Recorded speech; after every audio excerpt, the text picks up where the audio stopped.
atracción de inversión y talento de la Dirección de Economía del Ayuntamiento, que se llama Madrid Investment Attraction, MIA, y de ahí lo de MIA Talks.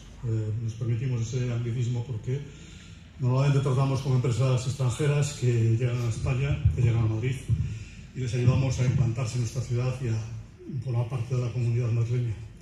Los MIA Talks son un foro de encuentro, de diálogo y de análisis ante los retos económicos y urbanos de la ciudad de Madrid, y hoy pues tenemos una edición especialmente interesante. Para que nos introduzca y para nos dé la bienvenida, le invito al coordinador general de Economía del Ayuntamiento, Óscar Romera Jiménez, a que nos dirija unas palabras. Por favor, Óscar. Pues muchas gracias, Samuel, y muy buenos días a todos. La verdad es que es un placer darles la bienvenida en esta nueva edición de los MIA Talks, una iniciativa del Ayuntamiento que, como bien ha comentado Samuel, pues lidera la Oficina de Atracción de Inversiones del Ayuntamiento de Madrid.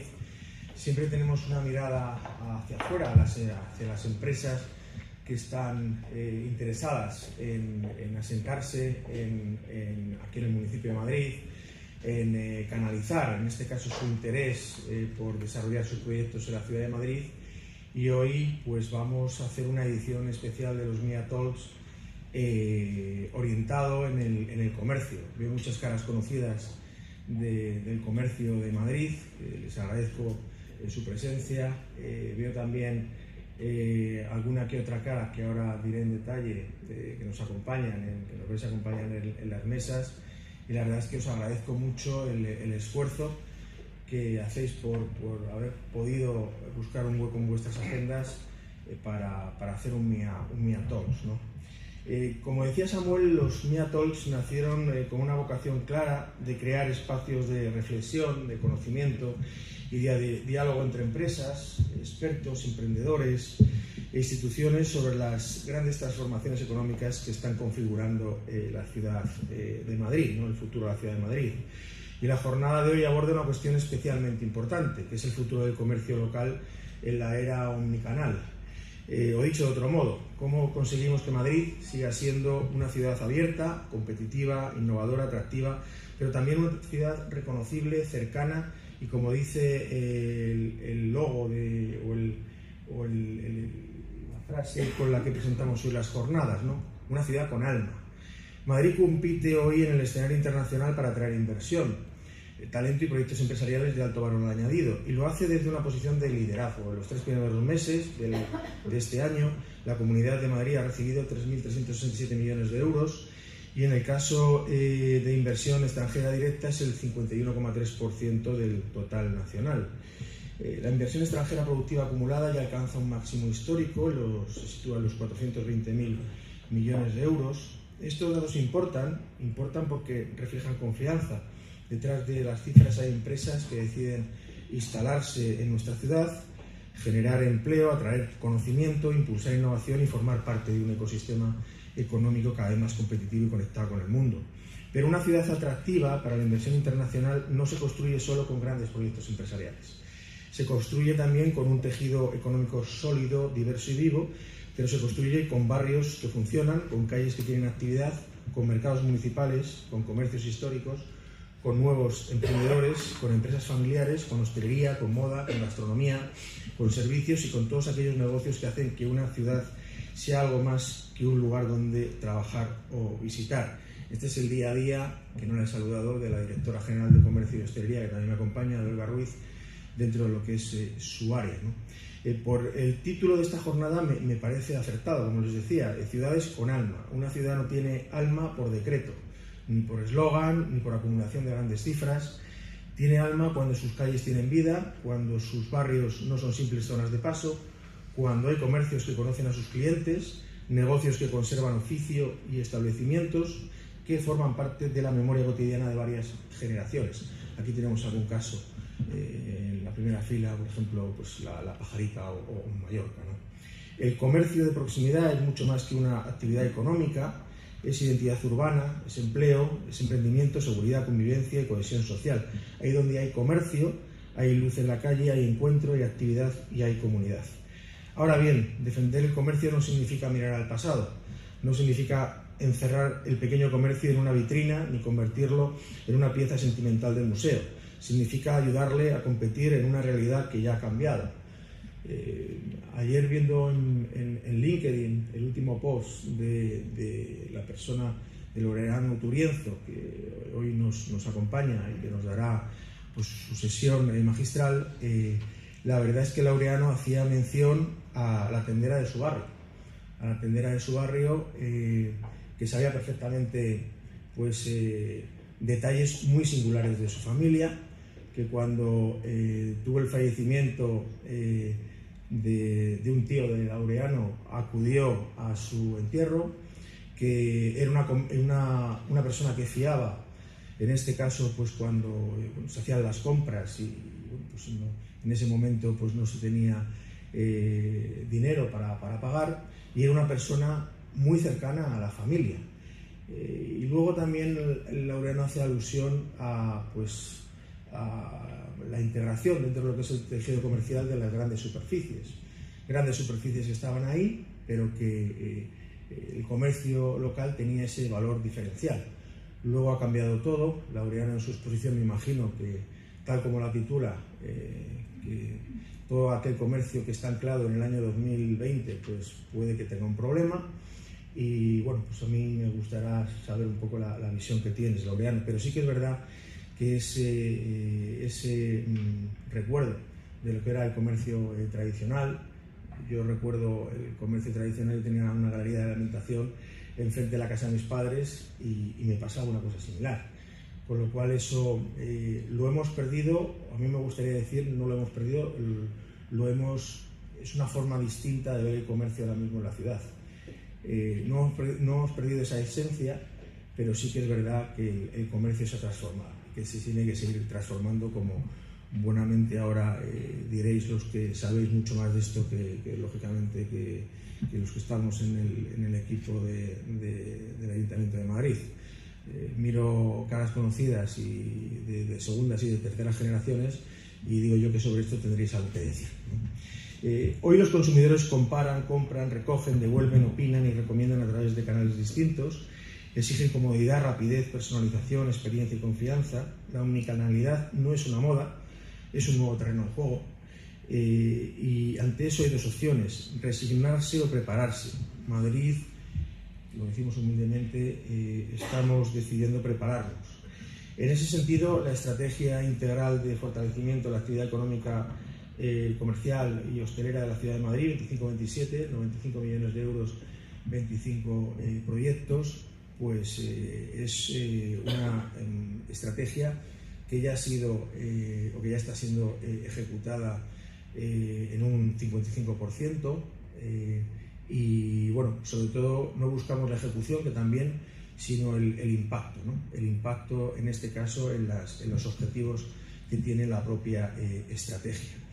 Ahí, si me permiten, desde el punto de vista más de comercio y desde el punto de vista más de los autónomos, ¿qué es lo que pretendemos paliar en parte dentro de nuestras competencias? Pues es reducir esas cargas administrativas que a diario les acompañan. Se han triplicado en los últimos 6 años. Si vemos esas cargas administrativas por parte del Gobierno de España, las ha multiplicado por 6. Según ATA, se tienen que destinar 3.000 euros al mes para dar respuesta a este incremento de cargas administrativas. Rebajar los más de 100 impuestos que se han subido, esa es otra cuestión pues que no ayuda, y dentro de nuestras competencias, pues como ayuntamiento intentamos paliar esas subidas, ¿no? El encarecimiento de los costes laborales, hacer frente a ellos, pedir nuevamente la deflactación del IRPF para evitar ese amigo silente que es la inflación, que la subida del salario mínimo interprofesional, pues que afecta a los autónomos con empleados, pues también hacer una labor también de pedagogía y reivindicación de que lo que se intenta paliar por un lado, pues lógicamente pone un coste adicional por otro, ¿no? En definitiva, dejar de estigmatizar al empresario, al autónomo, y poner en valor fundamentalmente el gran trabajo que hace por generar riqueza y generar economía en una ciudad como la de Madrid. En ese sentido, tenemos una serie de iniciativas que hemos puesto en marcha.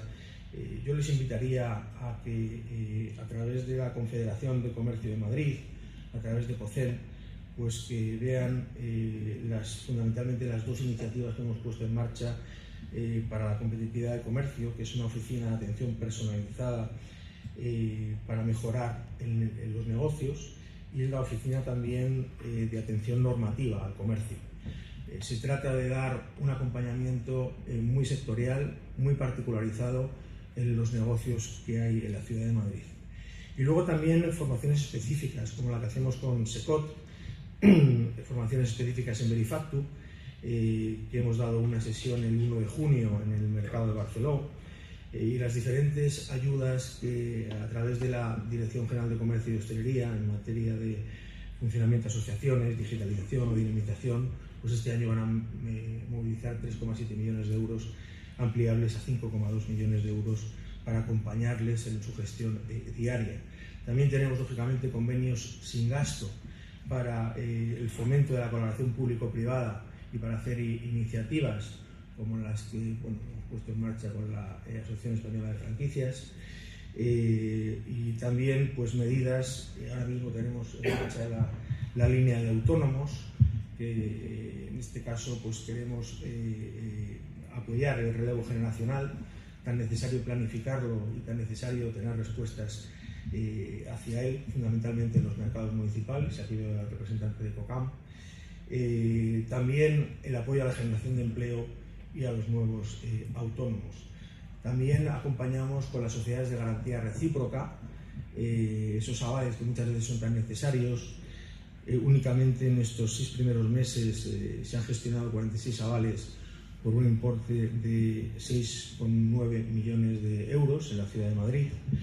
En definitiva, una serie de medidas que ponemos a su disposición, que estamos desarrollando a través de la estrategia de fortalecimiento de la actividad económica y hostelera de la ciudad de Madrid para defender al comercio de nuestra ciudad. También ponemos a su disposición, hablando de digitalización, la plataforma Todo está en Madrid, que ya reúne a 15.700 establecimientos y que permite dar visibilidad a la oferta comercial, hostelera y de servicios de la ciudad de Madrid. Apoyamos a las asociaciones de comerciantes a través de la dinamización comercial, campañas, mercados de productores, moda, artesanía, gastronomía y comercios centenarios. Y hablamos también de conocer la mejor realidad comercial, de una forma más cercana a la realidad comercial en nuestros 131 barrios, a través de un estudio que estamos finalizando, porque creemos que en políticas públicas es importante desarrollarlas, es importante aprovechar el mapa turístico que tenemos, la cantidad de turistas que vienen a Madrid, tanto a nivel nacional como internacional, pero hay que hacerlo no desde la intuición, sino desde los datos contrastados y teniendo claramente medidos los impactos y saber dónde estamos y hacia dónde vamos, ¿no? Y no me voy a extender mucho más, solamente hacer una mención especial y agradecer la presencia de Laureano Turienzo, es el presidente de Sport Retail 2026 y una de las personas más influyentes a nivel global en el análisis de la transformación del comercio y de las nuevas tendencias de consumo. A Laureano le conocí ya hace 3 o 4 años y la verdad es que es una persona que no para de viajar y asesorar a los grandes retailers a nivel global, y la verdad es que es un lujo que estés aquí con nosotros para compartir tus conocimientos. Hace unos días ha presidido el Sport Retail América, aquí en Madrid, que se inauguró en el Santiago Bernabéu, luego ha estado en IFEMA.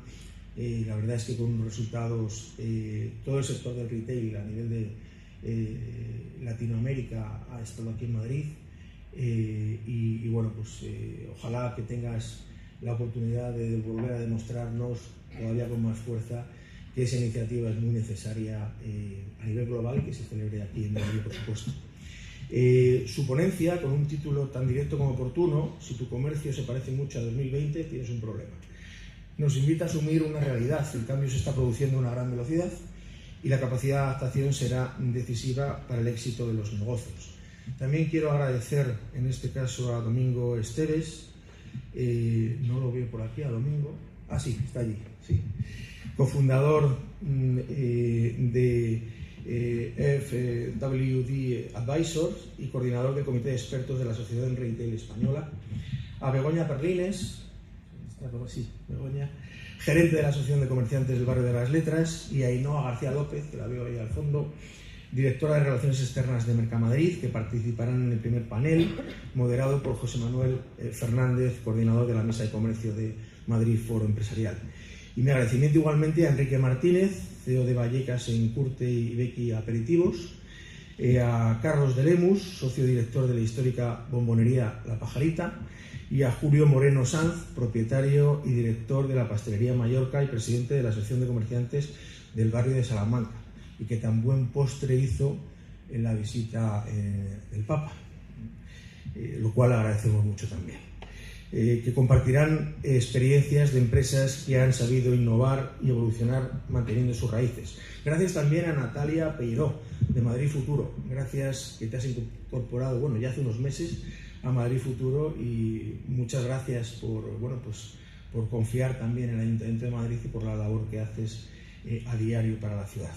Estoy convencido de que este encuentro nos permitirá reflexionar sobre cómo queremos que nuestras ciudades sean en el futuro, ciudades abiertas al mundo, capaces de atraer inversión y talento, pero también ciudades con alma, esto es muy importante, donde el comercio de proximidad siga siendo un elemento fundamental de identidad, de convivencia y prosperidad. El futuro del comercio local no pasa por elegir entre tradición y modernidad, pasa por unirlas bien. Madrid necesita comercios con escaparate y con presencia digital, negocios con oficio y con datos, mercados con producto fresco y herramientas modernas de gestión, barrios con identidad y capacidad de atraer actividad, empresas grandes, medianas y pequeñas que entiendan que la ciudad es un ecosistema y que cuando una parte se debilita, todo el conjunto pierde.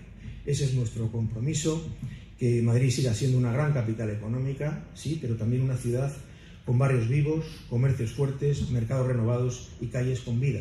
Una ciudad competitiva, abierta y moderna, pero sobre todo una ciudad con alma. Muchas gracias por acompañarnos y les deseo una excelente jornada y que esta jornada les sirva, porque el éxito de ustedes, y son proyectos que llevan con éxito durante muchos años, yo diría que de generaciones, es el éxito sin duda de la ciudad de Madrid. Así que muchas gracias y que tengan buenas jornadas. Muchas gracias, Óscar, por tus palabras. Ya sin más, Laureano, cuando quieras. Bueno, muchas gracias a todos, ¿no? Es un placer estar aquí en mi ciudad, siempre que me llaman y puedo y no estoy viajando. Muchísimas gracias al Ayuntamiento, a todos los demás, a Óscar, a Samuel, a Olga. Bueno, yo voy a intentar en media hora explicar hacia dónde están yendo las tendencias de consumo en general, ¿no? Pero déjenme que lea un artículo, porque has hablado de un artículo que había escrito y me he acordado de uno que es así. El periodista me preguntó cuál era la ciudad más interesante hoy a nivel mundial en cuanto a comercio. Respondí que Madrid. Hoy por hoy Madrid es sin duda una de las ciudades donde puedes ver mucho de lo mejor del retail mundial, mucho más interesante que la siempre sobrevalorada Nueva York en cuanto a diversidad de retail y retail diferente. En Madrid puedes ver la Gran Vía de Madrid, una de las grandes arterias principales del retail europeo, Oxford Street, la Avenida de los Campos Elíseos, Vía Corso y Gran Vía. Ahí tienes el cuarteto europeo.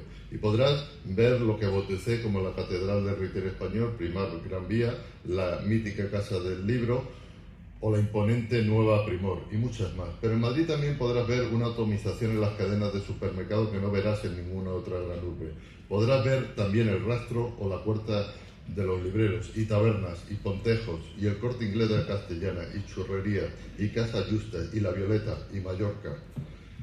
Y los mercados navideños, y las compras de lujo en la Milla de Oro, Serrano, Ortega y Gasset, y Preciados, y Fuencarral como escaparate de tendencias, y la Vaguada, y lo alternativo de Malasaña, y las Salesas, y el cosmopolitismo de Chueca y los comercios castizos de Puerta del Sol y Plaza Mayor. Y la joya de la corona, la mayor red de mercados municipales de Occidente, gestionada por el Ayuntamiento de Madrid, cuyo comercio está dirigido por Óscar Romera Jiménez y Olga María Ruiz Castillo, integrada por 45 mercados municipales cubiertos, más de 3 mercados de productores que albergan más de 2.000 puestos abiertos.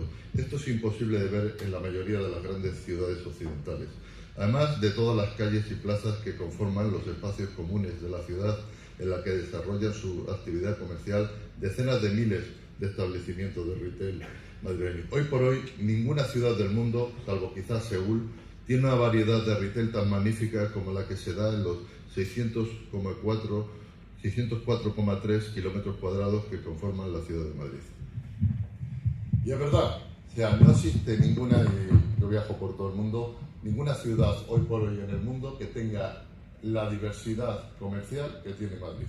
Lo único que a lo mejor pues debemos querérnoslo, pero es la realidad. No vayan ustedes a Londres, vayan ustedes a París, vayan ustedes a Nueva York, vayan ustedes a Toronto, vayan ustedes y empiecen a buscar esa diversidad tan atomizada. ¿Y qué es lo que quiero decir? Que en Madrid, evidentemente, el comercio local es muy importante, pero hay sitio para todo. Y estamos viendo que hay sitio para todo y que, evidentemente, de todo parece que lo hacemos, de todo tenemos ejemplos buenos, ¿no? Y, bueno, vamos a intentar, ahora ya dicho esto, sobre la ciudad de Madrid, voy a intentar explicar mi título, que es un poco provocativo, pero es real, ¿no? Bien, primero voy a pasar todo esto. 2026. Bien, ¿dónde estaban ustedes en marzo de 2020? Estaban en casa, ¿no? Miren, creo recordar que el día 24 de marzo, ese día, el 65% de la humanidad no pudo salir a la calle. Era la primera vez que pasaba y ahí empezó a cambiar todo, ¿no? Y desde entonces han pasado cosas. ¿Han notado que han pasado alguna cosilla? Bueno, lo que ha pasado ha sido sencillamente el mayor cambio en las formas de consumo de la historia de la humanidad en tiempos de paz. Si alguien, que aquí hay muchos comerciantes, dice que el tiempo pasado era más complicado, no es verdad. No hay nada que haya sido siquiera parecido a los 5 años que han pasado. ¿Por qué? Porque hemos visto el crack de la globalización, hemos visto los puertos chinos varados y cerrados, y donde nos dimos cuenta que las fuentes de suministro de las mayores empresas pues no podían llegar. Hemos visto pues regresar a 1944 con las tasas arancelarias, hemos visto la gran inflación, hemos visto guerras absolutamente geopolíticas y de impacto enorme. Hemos visto, acuérdense que parece muy lejano, la mayor subida de las hipotecas, hemos visto de todo, ¿no? Y en todo esto hemos visto aparecer también nuevos actores que ni estaban ni se lo esperaban. ¿Quién conocía en 2002 a Shein y Temu? Nadie. No existe nunca en la historia del consumo del retail que haya aparecido una empresa y haya avanzado tanto, tan rápido. No existe. 850 millones de personas están comprando en estos momentos en si juntamos la filial china, 1.000 millones de personas están comprando en Temu, Pinduoduo, que es lo mismo, ¿vale? Eso no existe. Y hemos visto también cosas como, por ejemplo, ¿alguien recuerda haber hablado de la inteligencia artificial en 2012? Todo eso ha sucedido en estos 5 años. Si alguien les dice que el tiempo pasado fueron más complicados, lo está diciendo desde el recuerdo y desde la nostalgia, no desde la realidad. No existe nada siquiera parecido a lo que ha sucedido. Y bueno, y lo que sabemos es que, y por eso digo lo de 2020, es que posiblemente estamos en el momento más lento. Eso no quiere decir de que esto vaya a ser el apocalipsis, nada, sino que van a suceder cosas. Y ahí vamos a ver lo que va a suceder. Miren, tendencia número 1, la velocidad del cambio, lo que les he comentado. Y sobre todo la velocidad del cambio ha sido por eso. ¿Esto qué es? ¿Esto qué es? Esto yo les prometo y les juro que es una cosa que una vez utilizamos para llamar por teléfono. Créanme que a veces lo que... Esto es la mayor tienda de la historia de la humanidad. No existe nada siquiera parecido. Esto es más grande que todas las tiendas juntas del mundo. Entonces, lo que quiero decirles es que muchos de los viajes de compra, incluso del comercio local, ¿dónde empiezan? Aquí, en esta pantalla. Y si alguien no ha entendido todavía eso, es que estás exiliado de la realidad. Esto es, y olvídense que las tiendas empiezan en la puerta de la acera. Pues ya, no es verdad. Todas las tiendas hoy en día empiezan aquí. Todas. Y si no lo entiende, pues ponga algo de su parte. La digitalización ya no es negociable. Hombre, empezar a decir si la digitalización es negociable o no, o si realmente va conmigo o no, pues bueno, pues yo creo que eso ya está superado, ¿no? Miren, esto es Indonesia, un país muy interesante, a mí me parece de los más interesantes en los próximos años, sobre todo en retail. Miren, en Indonesia albergaba 6,1 millones de warung. Warung es, cualquiera que haya viajado a Indonesia, a Bali, sabes esas tiendas que están ahí en medio que están por todos sitios, o a la India, ¿no? En la India hay 13 millones de kiranas, que son pequeñas tiendas locales. Bueno, pues esas hoy en día están tan digitalizadas como cualquier comercio local. Estamos viendo que había en 2007 6,1 millones de warung, ¿vale? Evidentemente empezaron a caer, cerraron, pero hoy tienen 3,6 millones y es el segundo año consecutivo que crecen las warung, cuando se digitalizaron. Empezaron a aportar cosas que los comercios grandes digitalizados no aportaban. ¿Y qué creen que aportaban? Aparte de una mínima digitalización, pues el factor humano, evidentemente. Yo, como comprenderán ahí, les voy a explicar que en un mundo al que vamos ultradigital, de inteligencias artificiales, de algoritmos, de que estamos ya cerca de las 8 horas en España, en Sudáfrica están en 10, por encima de las 10, en Colombia están por encima de las 9 y media, en Estados Unidos creo que es 6 y algo. En España vamos ya camino a las 8 horas que estamos frente de pantallas. Por primera vez en la historia de la humanidad, el ser humano, ¿cuál era la actividad que más tiempo dedicaba históricamente? El ser humano. ¿A qué ha dejado? A dormir. ¿Hay aquí algún héroe que duerma más de 8 horas? Bueno, pues la media de los españoles ya estamos por primera vez en la historia de la humanidad que estamos dedicando más tiempo a unas pantallas que a lo que más hemos dedicado durante toda nuestra historia. Y eso cambia, evidentemente. Y eso lo que vemos es que somos consumidores digitales. Y eso lo están entendiendo el comercio local en Indonesia, lo están entendiendo en la India cuando vas en un mercado de la India, por ahí perdido, y puedes pagar desde el móvil directamente. Y eso ahora mismo, para que se hagan una idea, se estima que hay aproximadamente, estos siempre los datos se estima que hay cerca de 8 millones de pequeños puestos en la calle en la India que puedes pagar, como están viendo aquí, 8 millones. Les recuerdo que en toda España no hay comercio, sumen todo eso, pues 8 millones de pequeños puestos. Pero cuando vas, por ejemplo, por aquí, esto es la India, 13 millones, estas son las kiranas, que son 13 millones de tiendas. Pues miren, hay aproximadamente 200.000 kiranas que están siendo utilizadas, aparte de vender, y que venden lo que sea, como hub logístico de Walmart. Ahí también está, de Amazon, ahí también está Walmart. Conocen, Walmart es el gran retailer americano que compró una empresa que se llama Flipkart, ¿vale? Que tiene aproximadamente como 270 millones de compran habitualmente en Flipkart, ¿no?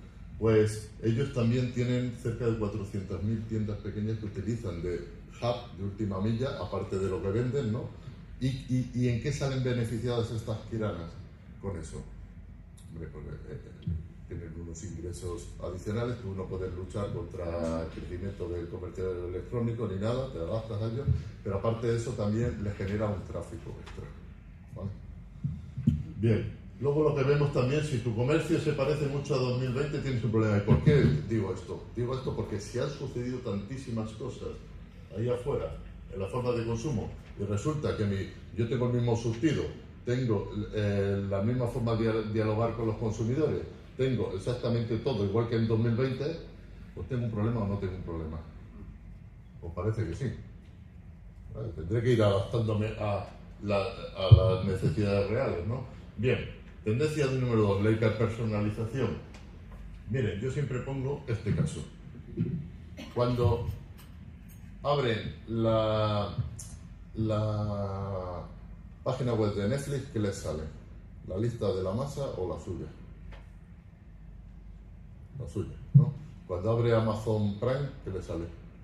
Spotify, ¿qué les sale? Nos están educando en la hiperpersonalización.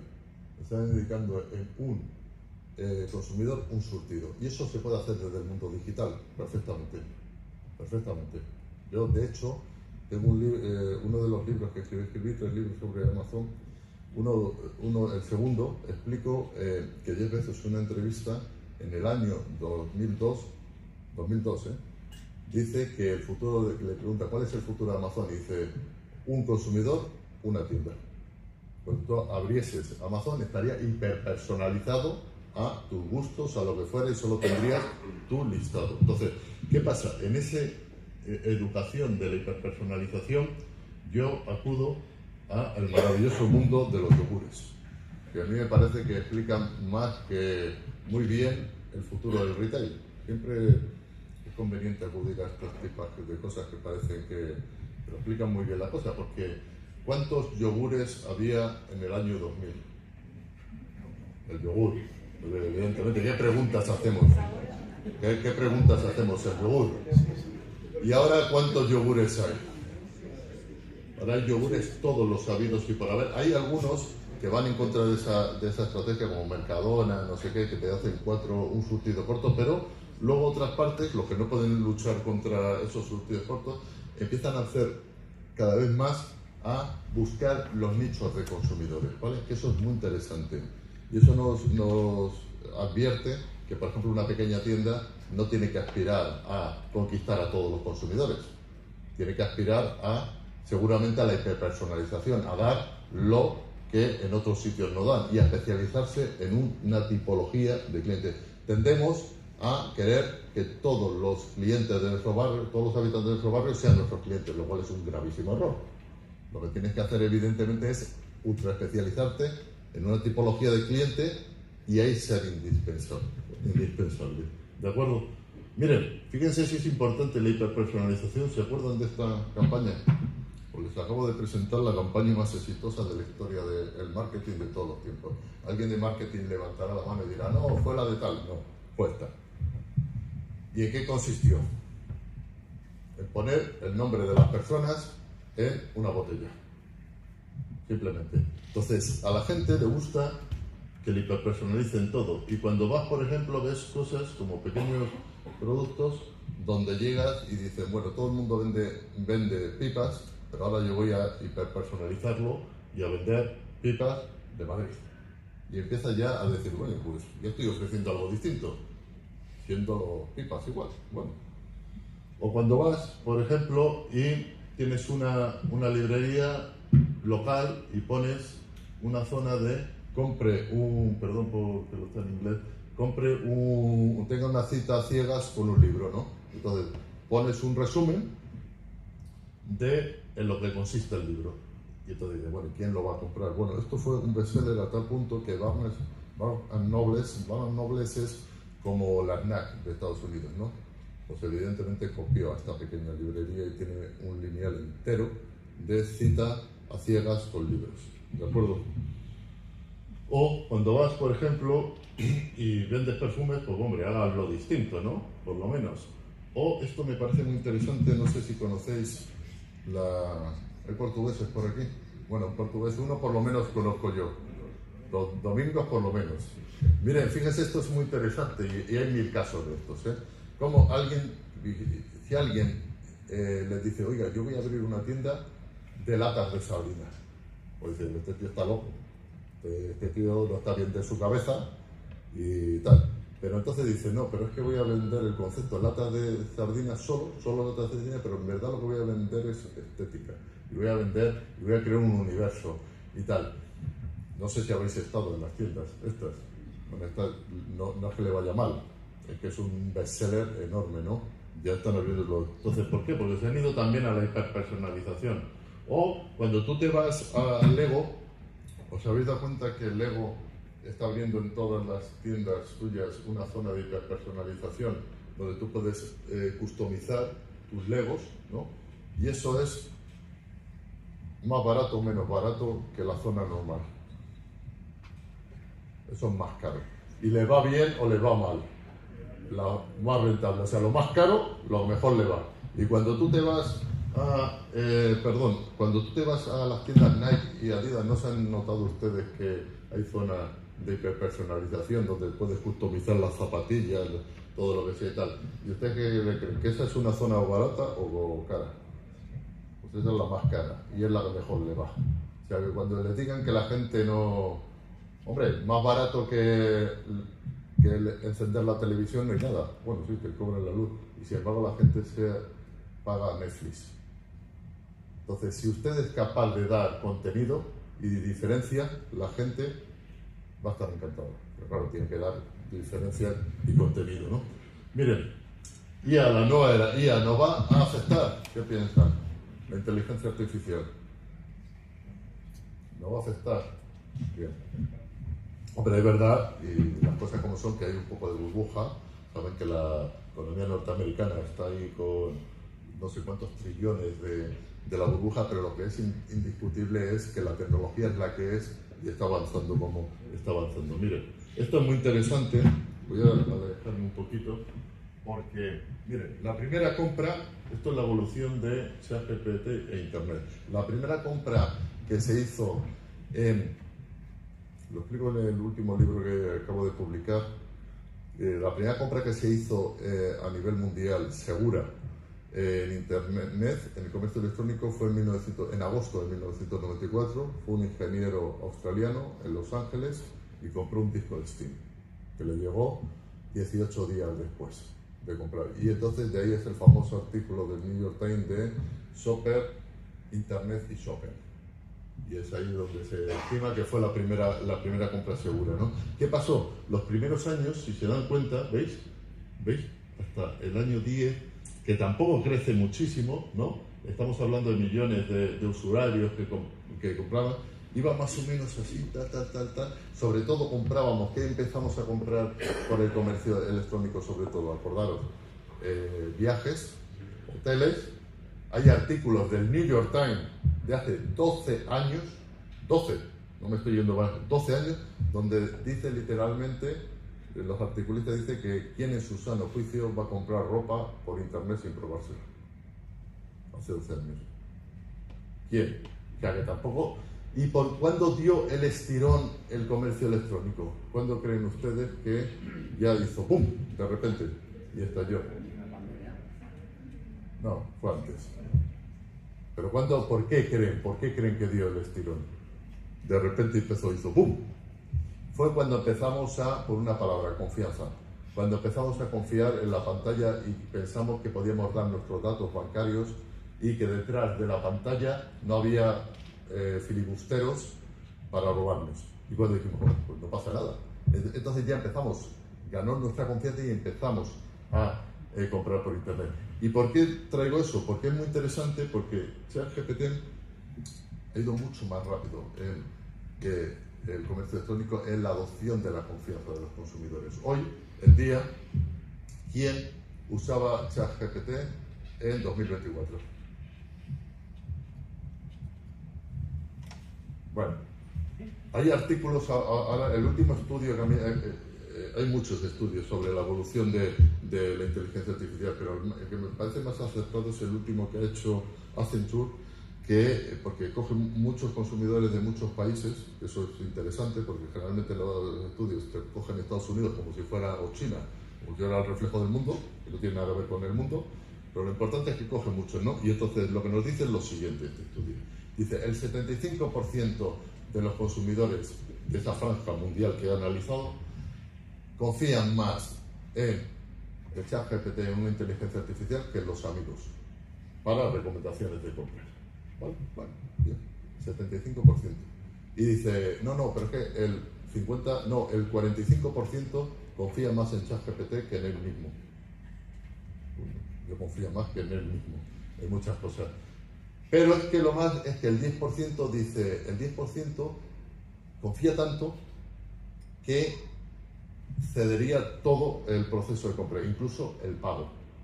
Simplemente le diría, autorizado, tienes tanto, busca y tal. Entonces, ¿qué pasa? Eso es revolucionario. ¿Por qué? Porque eso es la primera vez en la historia de la humanidad y del comercio que sucede algo así.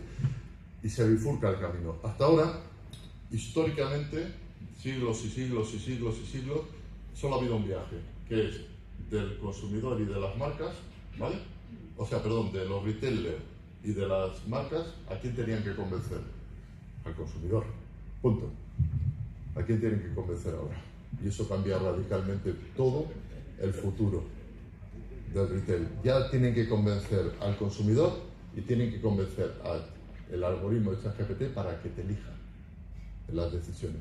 Eso es absolutamente revolucionario y es el día 1 de todo. Y cuando yo vaya a comprar y diga, hoy tengo un cumpleaños de mi niña que tiene 14 años, que van a venir 18 amigos que me van a hacer la vida imposible, pero yo voy a estar sonriente durante 2 horas y tal, y que tienen tantos años, tal, viven de tanto, tal, ¿dónde voy a ir a comprar la comida de esta tarde? En Madrid, la mejor opción. Y si yo confío muchísimo y he delegado todo, él me dirá dónde.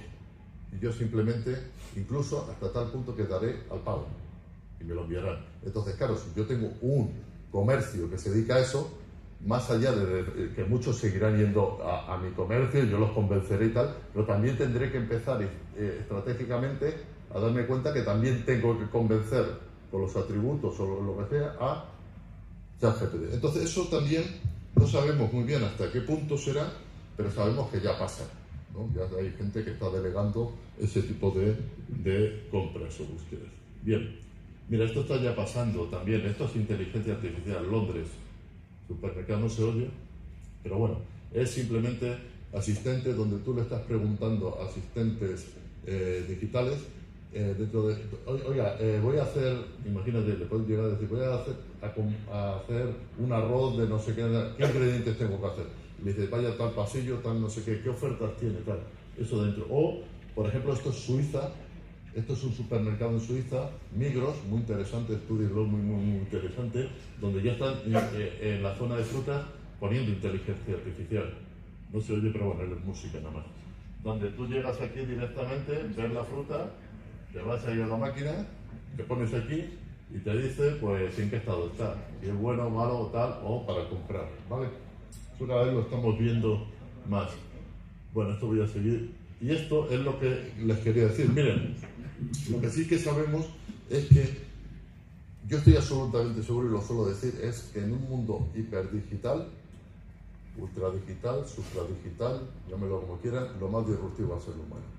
Si alguna vez fue importante la atención al cliente, será en el futuro. Como en el futuro nunca. Estaremos, no en 8, en 10 horas ya frente a una pantalla, que lo que antes era disruptivo, que era justamente la tecnología, lo disruptivo va a ser la atención al cliente. Y la atención al cliente va a ser lo más excepcional que haya. Y por eso confío muchísimo en el comercio local. Confío muchísimo en el comercio local porque el que lo entienda bien sabrá que le dará cosas que aquí no va a encontrar. Y eso pasa por la conexión humana. ¿De acuerdo? Y nunca lo pierdan. ¿De acuerdo? Bien, homo híbrido. Bien, ¿tienen futuro las tiendas físicas después de todo esto? Que les he dicho, ¿qué piensan? ¿Creen que tienen futuro? Bueno, pues yo afirmo que más que nunca. Más que nunca. Y bueno, este hombre está aquí, más que nunca. Lo afirmo y lo reitero, más que nunca. Y es más, y veremos, por supuesto, el comercio electrónico seguirá creciendo y va a crecer. Pero miren, ustedes se imaginan esta teoría del retail apocalipsis, de que se acaban las tiendas y tal.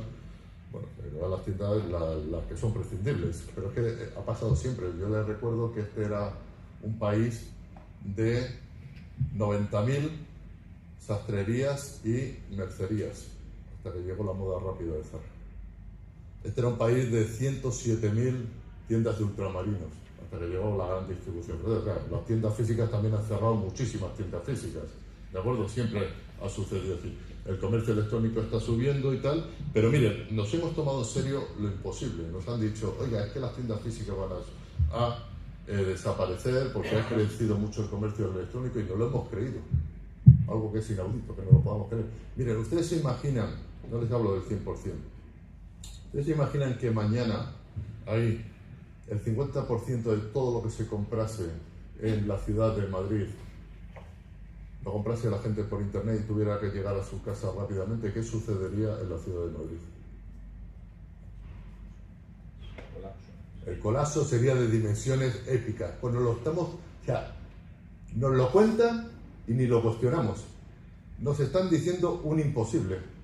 Ninguna ciudad en el mundo, ni una sola de las grandes, ha sido construida urbanísticamente antes de 1994.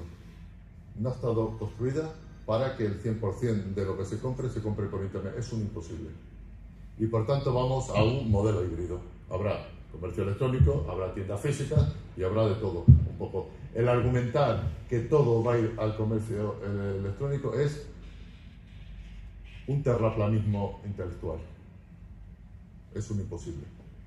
Salvo que cambien las ciudades enteras, claro. No preparo, que parece que no. ¿De acuerdo? Tiene futuro, miren, ¿veis? Casa Vega he puesto esta como podría haber puesto cualquier otra, ¿no? Lo podría. Bien, esta Casa Vega. ¿Tiene más tasa de conversión o menos tasa de conversión que Temu, que Shein o que Amazon? ¿Qué es la tasa de conversión? La tasa de conversión es cuánta gente entra en esa tienda y compra, versus cuánta gente entra en Amazon, en Temu, en Shein y compra. ¿Cuál creen ustedes que tiene más tasa de conversión?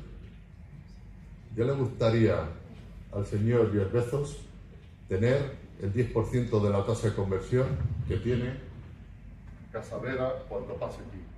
Entonces, ¿cuál es el problema de Casa Vega que no tiene el señor Bezos, los señores de Temu y los señores de Shein? Porque si está a 1000 años luz todavía, cualquier comercio, el peor comercio de Madrid, la peor tienda de comercio de Madrid, tiene una tasa de conversión infinitamente mejor que la de Amazon. ¿Cuál es el problema de las tiendas? El tráfico. Por tanto, el problema no sucede una vez que entra aquí. El problema es que vaya hasta acá, porque Amazon tiene 1.000 millones de visitas en su página web. Cuando tiene un 2% de tasa de conversión, Jeff Bezos se compra un magnífico yate de 800 millones de dólares. 2% de menos, pues ya está.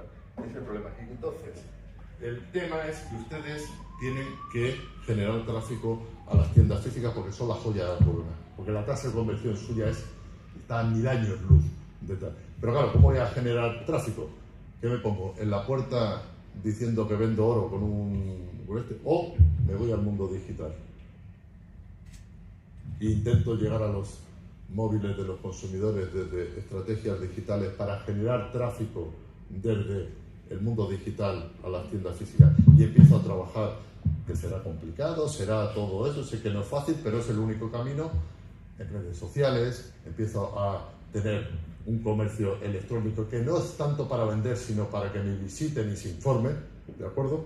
O me pongo a alguien en la puerta a decirles que vendo oro. Son las dos únicas opciones, no hay nada en medio.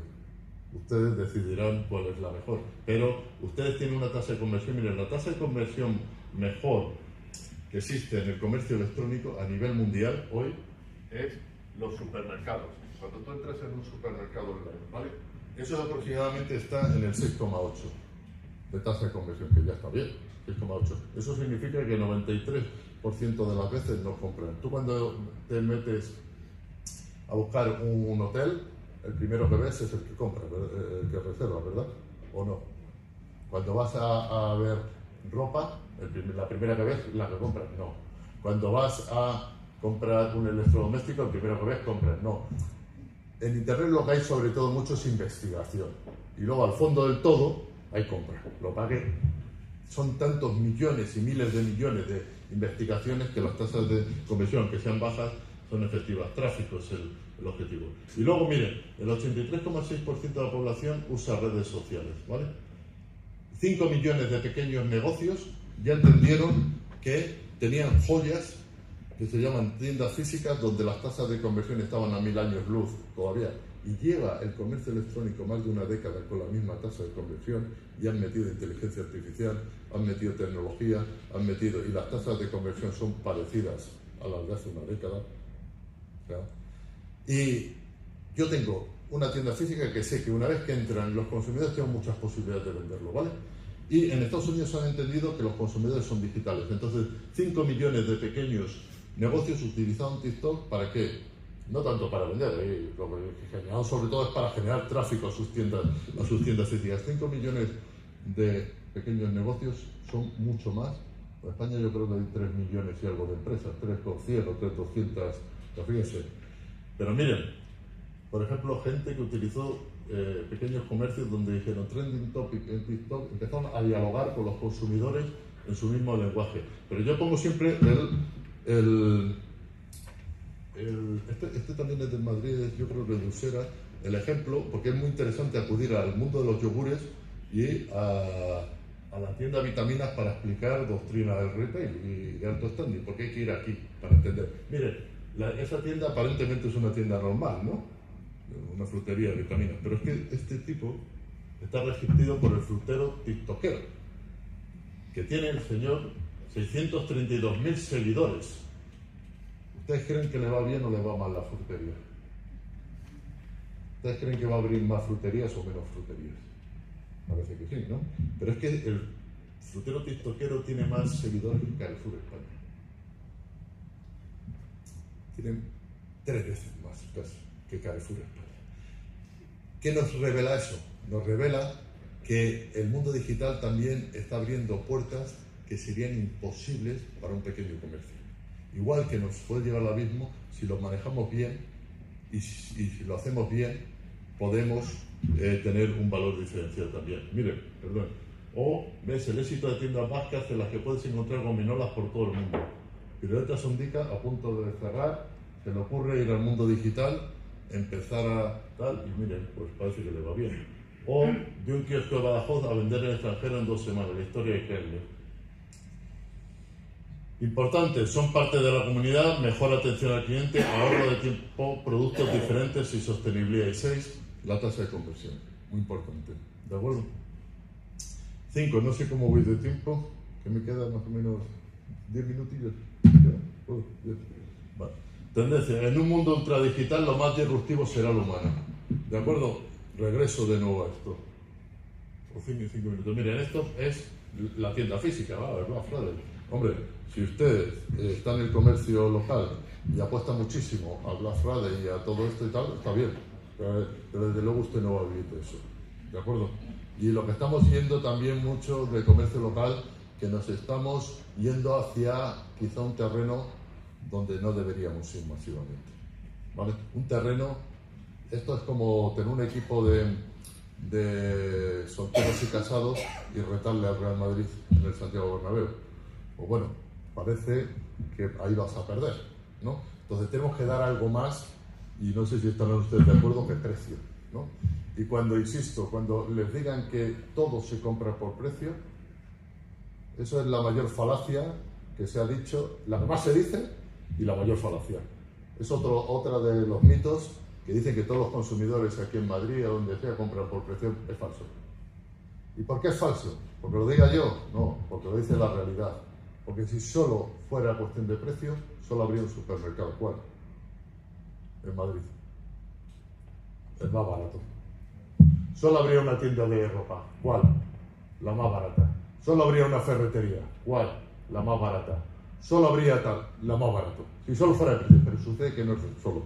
Sucede de que a la gente le gusta también no desplazarse y le gusta ahorrar tiempo. Y entonces, dentro de su permisividad de ese kilómetro, pues toma su decisión de compra. O sucede también que el surtido tiene que ver, ¿no? Y sucede de que tú puedes poner algo muy barato, súper barato, imaginen, manzanas súper baratas, pero es un bodrio de manzana, la vuelve a comprar. No. Entonces, yo siempre digo lo mismo. Cuando hay alguien que todavía le cuentas esto y dice, no, es todo precio. Pues yo siempre le hago la misma pregunta. Si es todo precio, ¿usted lo compra todo por precio? ¿Usted compra la ropa solo por precio? ¿Los coches los compra solo por precio? ¿La electrónica de consumo solo la compra solo por precio? Nada más. Es más, yo lo que quiero preguntarles a ustedes es ¿qué compran solo por precio? Si hay una sola cosa que solo compren por precio. Alguien me levantaría y diría, suministro de luz. Pues claro, al final el suministro de luz, ni eso. Porque si le falla, por ejemplo, la atención al cliente o tiene problemas con esa empresa, ¿qué es lo que hace? Se va a la de al lado. Es radicalmente falso que se compre todo por precio. Y si no, mírense al espejo y pregúntense ustedes a sí mismos si compran todo por precio. Otra cosa es que el precio sea muy importante. El cerebro lo que hace es lo siguiente. Miren, el precio, nosotros, es súper importante. El consumidor lo primero que hace es que ve el producto y ve el precio. Y en ese momento, tú lo que tienes que hacer es que pase el umbral de la permisividad de lo que es permisivo del precio, ¿vale? Tu cerebro dice, ¡pum!, paso la permisividad. Y entonces toma decisiones, una vez que ha pasado ese umbral, toma decisiones de compra por 3 razones, que son por las que las toma. Que es conveniencia, ¿vale? Es, la cercanía, lo que sea, por el surtido, porque sea el surtido correcto, la marca correcta, lo que sea, y por la atención al cliente, en fin, ya está. Y luego hay una gran bolsa que es muy generalista, que tiene que ver con las convicciones personales de cada uno. Por ejemplo, la religión influye mucho en la forma de consumo. Por ejemplo, el que yo tengo una conciencia ecologista, etcétera. Eso tiene que ver con él. Pero lo que tenemos que hacer, el precio, lo que tenemos que hacer evidentemente es no ser barato, sino no ser caro. Esa es la clave, no ser caro, sobre todo en el comercio local. Y una vez que nosotros conseguimos que el consumidor entra en esa franja de que no ha cerrado la puerta porque el precio ya dice, bueno, entonces claro, pum, ni entro. Si conseguimos estar en esa franja permisiva, donde tenemos que ganar las decisiones de compra son por las otras 3 razones. Y sobre todo si somos comercio local. Surtido, ubicación, que ahí lo tienen ganado porque generalmente es un comercio de barrio, y atención al cliente. ¿De acuerdo? Bien, ya para terminar, bueno, esto es lo que no tenemos que hacer, perdón. Bien, ¿por qué compra un consumidor? El precio, surtido, ubicación y atención al cliente. El precio, aquí lo que les decimos, que el 95% de las decisiones son decisiones inconscientes de compra, ¿de acuerdo? Que tienen que ver el surtido, una cosa que, por ejemplo, dentro del surtido diferencial que está creciendo muchísimo, los perrijos. Todos los perrijos ya saben. Bueno, han oído, ya para terminar, han oído hablar de que en España hay más mascotas que niños, ¿no? Eso es como si yo les digo que, yo lo sé, que el resultado de España de 1982, y todavía lo siguen los periodistas diciendo, eso ha pasado ya hace años y años. Ahora lo que estamos es en esto, en que en España hay 6,6 millones de menores de 14 años y 15 millones de perros y gatos.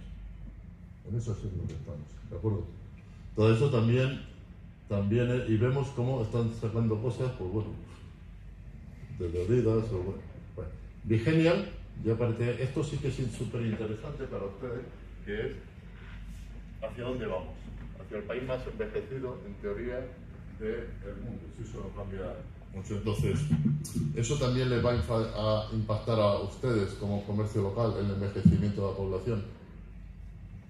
Pues vayan mirando hacia allá y ultra especialícense ahí, en la medida que sea, porque ahí es hacia donde vamos. ¿De acuerdo?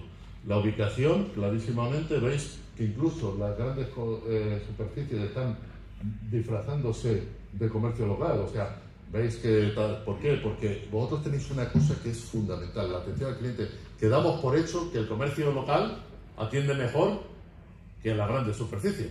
Y yo me niego a aceptar eso. Me niego a aceptar que se meta en un mismo saco a todo el comercio local. Hay comercio local muy malo, como todo. Y hay comercio local muy bueno. Y hay comercio local que atiende muy bien a la gente y otros que no tanto. Y el que atiende muy bien a la gente, que es muy bueno, debería estar en contra de que a todos se metan en un mismo saco. ¿De acuerdo? Entonces, lo que pasa es que el comercio local evidentemente no puede renunciar a la atención al cliente. Si en la atención al cliente no es diferencial y en el surtido no es diferencial, porque la ubicación, la conveniencia ya la tiene. ¿De acuerdo? Y la atención al cliente, simplemente, para ya es la última, es que el retail es un negocio de personas que atienden a personas y todo lo demás es secundario. Si no entendemos eso, aquí ¿cuántos comerciantes hay? Muchos, ¿no? Vale, ¿a quién le gusta a la gente?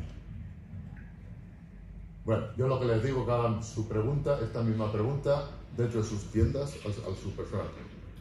Y al que no le guste la gente, que nos haga un favor a todos y que se largue. Y que nos deje en paz. Porque no puede trabajar en un negocio que se basa en gente que atiende a gente. Y dentro de la gente hay gente muy mal educada, gente muy desagradable, pero nosotros somos profesionales. Y nosotros tenemos un negocio y una profesión que es muy bella, que consiste en solucionar las necesidades de la gente. Y a la gente que no le gusta la gente, que se largue, que compre acciones en una funeraria o que nos deje en paz, pero este es un negocio y una profesión demasiado bonita para que esté gente que no le guste la gente. ¿De acuerdo? Muchísimas gracias.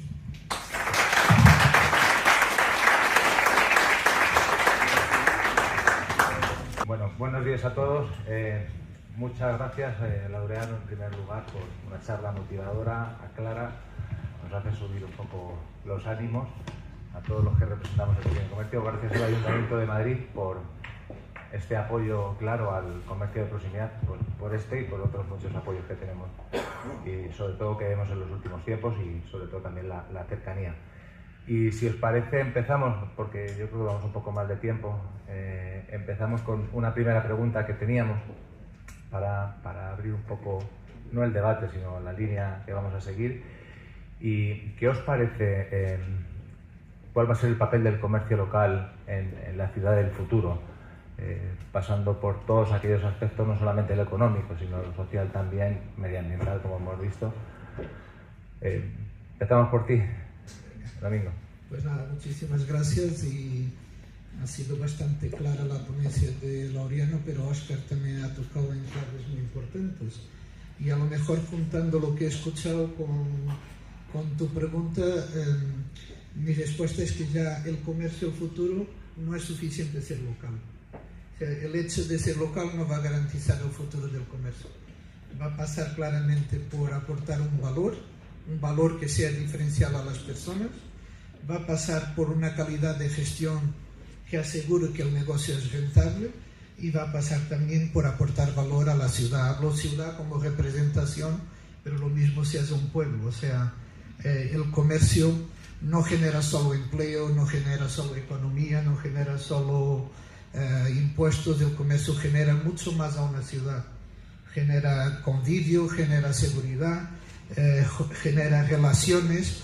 Entonces el futuro del comercio tiene un rol muy importante y se relaciona, yo creo que Óscar lo ha dicho bien, con el futuro de las ciudades. Va muy de la mano. O sea, el comercio continuará a ser relevante, segundo, aporte un valor diferencial, y segundo, tenga sentido en la construcción de la ciudad. A lo mejor, por decir, el comercio no ocupa espacios, el comercio genera vida. Y cuando se cierra un negocio, no se cierra solo un negocio, se cambia la identidad del barrio, se termina un punto de encuentro. Hay todo mucho más que se genera alrededor del comercio. Muy bien. Begoña, que está en la Asociación del Barrio de las Letras, con los comerciantes estás muy próximo y muy próxima a los comercios. ¿Cómo lo ves tú de cara al futuro? Y desde este año 2020, que en verdad ha habido muchos cambios, ¿no?, que nos han sufrido los comerciantes, yo creo que para bien siguen manteniendo, incluso subiendo ventas. ¿Cómo lo ves? Pues mira, yo creo que en el barrio de las Letras precisamente creo que somos unos privilegiados, porque luego hay otras zonas de Madrid, como en la que yo vivo, por ejemplo, que el pequeño comercio está desapareciendo, que además vamos a una intensidad tremenda, ¿no? Entonces yo creo que en el barrio de las Letras todavía se mantiene ese pequeño comercio, pues seguramente por esa singularidad, por esa, bueno, estás en el centro de Madrid, pero digamos que es un rincón un poquito especial, y la singularidad, el trato, y bueno, y sobre todo que se sigue, sigue siendo barrio, a pesar de ser también un lugar turístico. Pero claro, en otras partes de Madrid, que yo lo comparo muchas veces, o sea, es que están cerrando, pero antes hablaban de mercerías, claro, es que ahora mismo encontrar una mercería en un barrio es muy complicado. Y estamos hablando de que si se cierra una mercería, efectivamente se pierde comunidad, se pierde identidad de barrio y al final, ¿en qué se convierte? Pues en un lugar residencial o en un parque temático. Entonces, es verdad que en algunos sitios, insisto, que somos unos privilegiados todavía. No sé cuándo va a durar esto en el barrio de las Letras, pero claro, hay otros rincones de Madrid que no tienen esa ventaja y por eso creo que es necesario que por supuesto, que la administración apoye y fomente el pequeño comercio. Sé que hace campañas, obviamente, pero tiene que hacer muchas más campañas porque es evidente que el pequeño comercio tiene que estar presente en la digitalización, pero lo han hablado antes tanto Óscar como Laureano. Pero claro, eso es una herramienta adicional, una herramienta seguramente de visibilidad más que de venta, ¿no? Pero es que la presencia del pequeño comercio es fundamental para crear barrio y comunidad. Entonces lo veo complicado y de hecho hay cosas que se han hablado antes que a mí me dan un poquito de miedo, un poquito de vértigo, esa es la verdad. Tenemos muchas cosas buenas, ¿no? El pequeño comercio como punto de encuentro a nivel social. Y desde los mayoristas, desde Mercamadrid, ¿cómo crees que tendríamos que actuar los minoristas para afrontar el futuro de las ciudades? Buenos días. Bueno, está claro que el comercio es esencial, que forma parte del alma. Yo diría que en nuestro caso el comercio de alimentación aporta también salud a la ciudad, salud y bienestar social. Mercamadrid es una de las plataformas de comercialización, distribución, logística de alimentos más importante del mundo y es Madrid. Es comercio local, comercio mayorista y da servicio al comercio detallista, aportando una oferta de producto única en el mundo, una oferta de gran calidad, gracias en buena parte al tejido productivo de este país también, y le da identidad también a la ciudad a través de esa oferta, de ese producto extraordinario que también representa nuestra gastronomía. De modo que lo tenemos claro, es parte esencial y va a seguir siendo de la ciudad. Muy bien. Las tiendas de electrodomésticos, entrando en el tema de innovación, trabajábamos mucho lo que es el folleto. El folleto desapareció de las pequeñas estructuras, sí lo tienen los grandes, Mediamar, Brico de Pop, siguen confiando porque sabes que sí o sí llega a casa del cliente. Y hemos tornado el pequeño comercio de las tiendas de electrodomésticos a llegar pues a esos clientes que se tiran 8 horas con el móvil, a través, por ejemplo, de TikTokers locales. Es verdad que funciona, es verdad que hablan de los productos, el sitio donde tienen que ir, de cómo les atienden, y bueno, y es innovador para nuestro modelo de negocio. ¿Qué pensáis vosotros de la innovación dentro del comercio? ¿Qué debe o qué se puede hacer? No, la innovación tiene un rol muy importante, pero lo que no podemos es entender innovación solo por tecnología y por inteligencia artificial. Se lo habéis comentado, es una herramienta. La innovación empieza muchísimo antes. Empieza cuando conocemos al cliente y cuando trabajamos para crear una proposición de valor diferenciada. Entonces, por veces Laureano ha dado aquí varios ejemplos de experiencia, de atendimiento, de un horario diferente, una colaboración con otro comercio al lado que a lo mejor se pueden juntar y añadir valor conjunto. Eso es una innovación también, es buscar tu posicionamiento partiendo de la base del conocimiento de tu cliente, que busca, que necesita, y entonces ya después viene la otra innovación o las herramientas que las puedes incorporar con sentido para que te ayuden a tomar decisiones con criterio. Pero si lo haces antes de tener tu modelo de negocio, pues por veces no cambia. No cambia el comercio solo por incorporar innovación cuando nos referimos a las herramientas ahora modernas. La innovación podría ser meter otros productos dentro del portfolio. Meter otros productos, ampliar la gama de servicios, hacer parcerías. O sea, tú hablas de electrodomésticos, o sea, yo puedo vender un producto o un servicio y estar vendiendo a mi cliente electrodomésticos sin que los tenga que tener en la sala de venta. Es que hoy tenemos esa facilidad. Laureano nos ha dicho y enseñado la mayor tienda del mundo Yo esa mayor tienda del mundo, el móvil la puedo tener en cualquier tienda.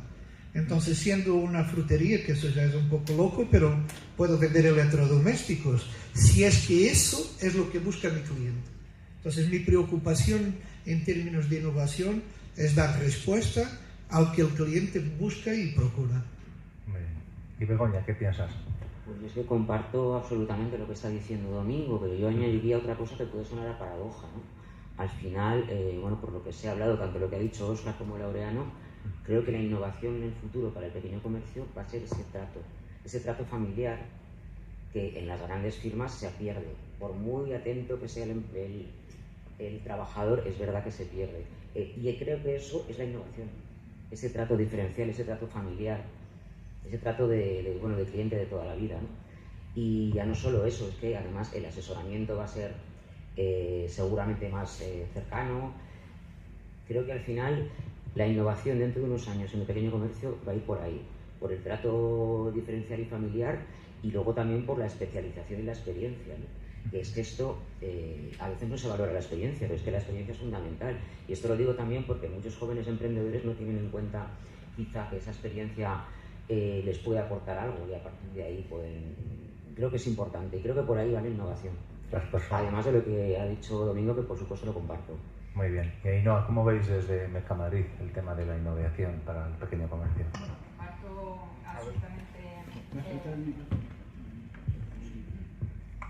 comparto lo planteado sobre la innovación, y me gustaría recordar la innovación en operativas y procesos que ha demostrado el comercio en muchísimas ocasiones, y el mejor ejemplo lo tenemos todavía cerca.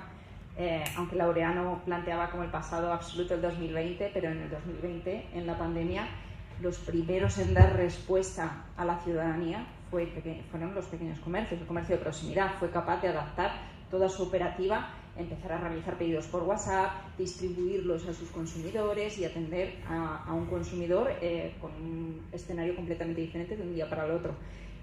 Con lo cual yo creo que el comercio tiene músculo, tiene capacidad de innovar, y ha demostrado en ocasiones tremendamente complicadas que es capaz de hacerlo, con lo cual, con esa especialización, esa atención directa y ese músculo y capacidad, haciendo suyas las nuevas tecnologías, la digitalización, estoy convencida de que hay muchísimo futuro. En Mercamadrid, de hecho, estamos poniendo en marcha ahora un nuevo proyecto, el Centro de Conocimiento e Innovación de Mercamadrid, le hemos llamado el hervidero, por aquello de que hay muchas ideas en ebullición, porque creemos que era necesario poner una plataforma de este tipo abierta a todo el mundo, al comercio, a las instituciones, a universidades, entidades académicas, para fomentar esa conversación, ese conocimiento y esa innovación, y empujar entre todos para tener ese comercio que ya tenemos lo más difícil y que va a ser capaz, estoy convencida, de dar esa respuesta necesaria